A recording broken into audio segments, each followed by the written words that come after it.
Welcome to class. So the first assignment we did today, we did go over question of the day 2-18, mainly because it's a review question. I just want to make sure you understand it. The question, and make sure you're still doing the quote. I'm just not going over the quote. What is the difference between a peasant and serf? The major difference between a peasant and serf is peasants are free to leave the land whenever they so desire. Serfs cannot. They are stuck where they are born. I just want to make sure you understood that difference because that kind of pops up a lot with questions. That peasants are free to roam whenever they so desire. Serfs cannot. They're stuck where they're born. So this is a good chance for you, if you're doing this one, to hit pause so you can copy my screen. Okay. So the next thing we worked on three things today. We worked on this assignment called Feudalism Japan versus Europe. So when you open that up, there should be a slideshow and a Google Doc. So on the Google Doc, please make sure you do the warm-up question. So for example, the warm-up question is give an example of two items that are similar but not the same. So one person in the class, which I thought was funny, put pillows, and you can delete the lines if that messes things up. I put pillows and blankets because we use them to sleep, but honestly, pillows and blankets are two separate things, utilized for the same thing. One person, I believe it was my example, talked about peanut butter and jelly. We both use it for a sandwich, but obviously those two things are separate. Okay. So then what you have to do for sources 1, 2, 3, and 4, you have to read the slideshow. On the slideshow, whenever you see the letter E, that's referring to Europe. J is referring to Japan. So we read these together in class. So reading source 1, part E and part J.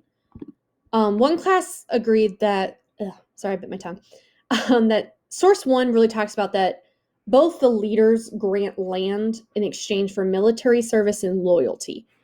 Both of them kind of talked about that, about either a king or a shogun was in charge of giving out land. In exchange, they got protection and loyalty.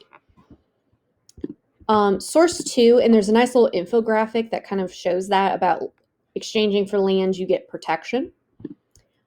Source 2, so again, Europe, Japan, really talks about peasants. So both of their slides talk about peasants, that both Japan and Europe both had a peasant class.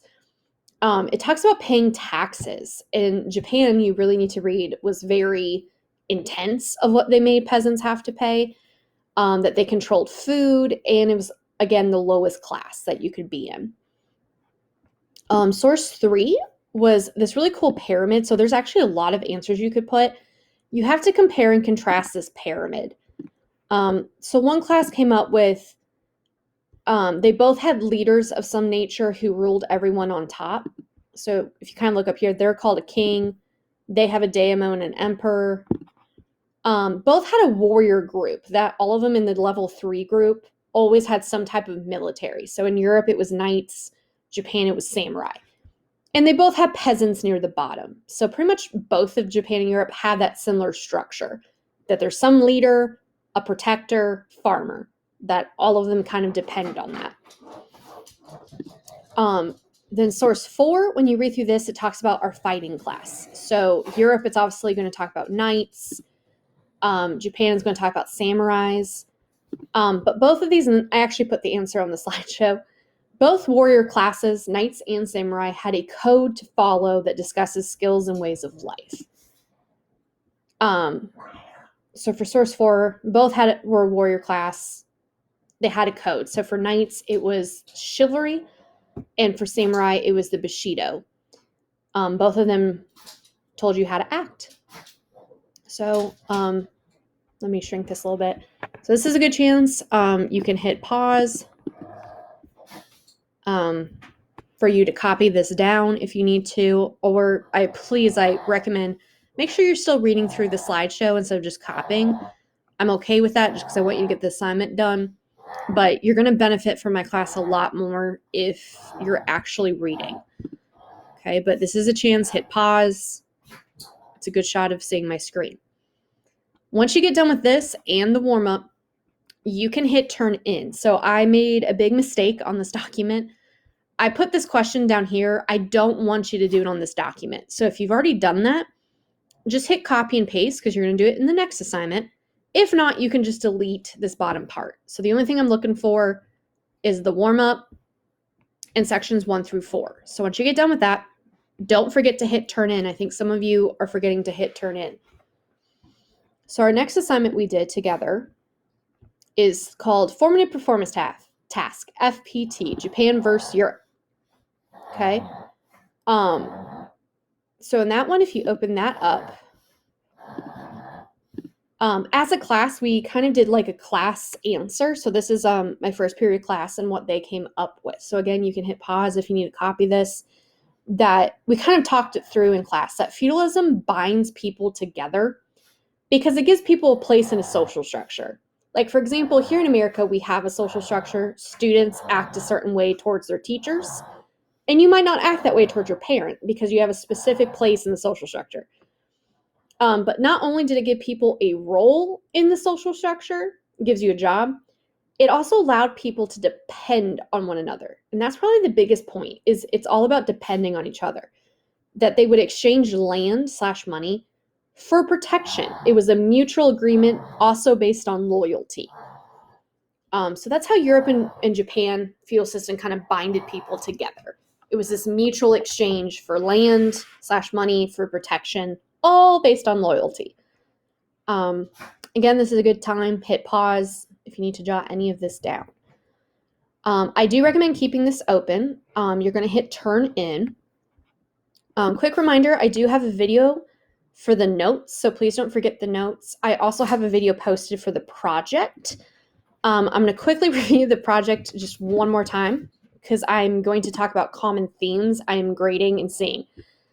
So slide 2, again, you just do the definition of feudalism. And again, if you need more help, there is a video posted for this. The correct tiers. Please use your resources. I purposely, for the notes section, created a slideshow for you to use. So please use this. A lot of people are just going straight to the internet. Use the stuff that I give you. It's a lot more condensed and easier to find stuff. For this one, for slide 4, this question, it is exactly identical to the FPT that we just did. So you are welcome to copy and paste this answer into your project. It's exactly the same. Now, the part that people are missing, and you're losing points for it, if you actually read the directions, so please read the directions. Don't just look at the slideshow and think that's what it means. I put 4 facts for Japan. I purposely put, hold on one second. I purposely put a line there because I wanted you to insert your own answer. So you are not doing 4 facts on Japan. At no point have we learned about the country of Japan. We have learned about feudalism. So you have to go back to slide 3 and pick a level. So for example, in class today, someone said, okay, I want to talk about kings and queens. So that's level 1. So then I would write about shogun. So that blank, that line, you're going to write shogun. Or maybe you do daimyo or samurai or peasants. You then do 4 facts about the shogun, not the country of Japan. You do the same. You do the same for Europe. So if you pick shogun, you would have to do kings or queens. You'd have to do the same thing for kings or queens. Quick reminder, if you scroll down, you do have the feudalism project, which you've basically already done that for the Europe section of this. So don't make it harder for yourself. Look back at your old previous work, see what you can copy. Again, you need pictures. 2 differences between Europe and Japan's feudal system. Not the country, feudal system. So the reason I have blank was because I wanted you to write feudalism. 2 differences, 3 similarities. Now the nice thing about the similarities, today with sources 1 through 4, those are all similarities. So you can basically copy and paste this into your slideshow. Okay, so that is the project. Again, that's due Friday. Again, I have a video that talks about the project again, and it talks about the notes. So if you're missing the notes, make sure you get that turned in and make sure you get your questions of the day turned in. All right, thank you.